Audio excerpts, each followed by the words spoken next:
Ryan stopped studying since 2018. Huminto si Ryan sa pag-aaral mula noong 2018.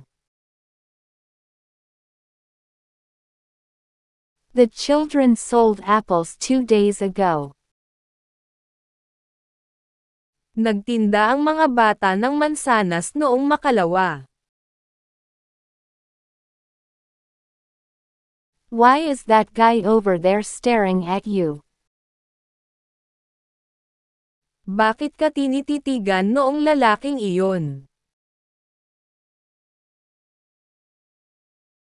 The gathering was cancelled last week. Kinansela noong 1 linggo ang pagtitipon.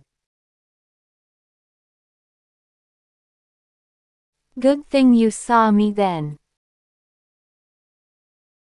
Buti na lang nakita mo ako noon. At first, I didn't trust you.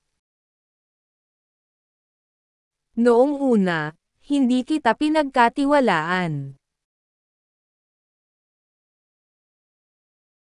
Were you able to go to the beach last Saturday? Natuloy ba kayong magpunta sa dagat noong Sabado?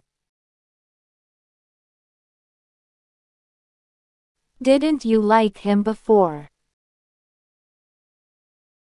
Ayaw mo ba sa kanya noon? I didn't know what to do before. Hindi ko na alam ang gagawin ko noon. Is she the one you saw before?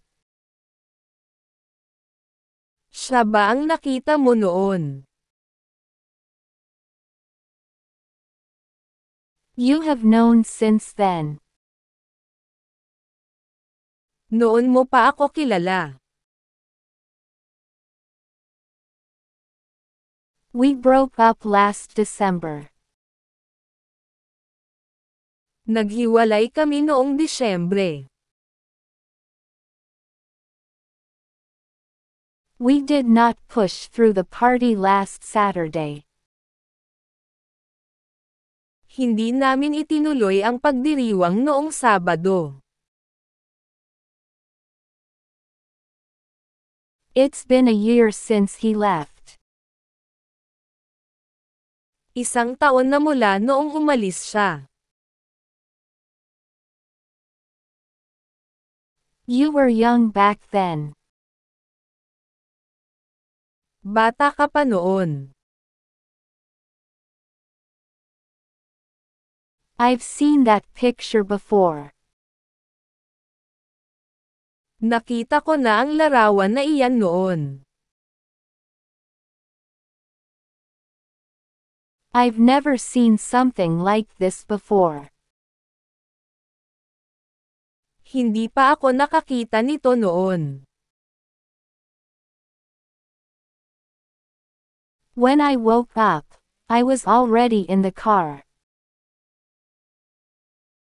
Noong ako'y nagising, nasa kotse na ako. Did you see her when you arrived? Nakita mo ba siya noong dumating ka? I was born on the 6th of March. Ipinanganak ako noong 6 ng Marso. I bought the book the other day. Binili ko ang libro noong isang araw. Ever since, no one has seen her. Wala nang nakakita sa kanya mula pa noon. Our school was established in 1990. Ang aming paaralan ay itinayo noong 1990. How much did you earn last month? Magkano ang kinita mo noong isang buwan? I used to be like you before. Kagaya kita noon. No one believed me before. Walang naniwala sa akin noong una. He went to us last October. Pumunta siya sa amin noong October. I didn't believe it before. Hindi ako naniwala noon.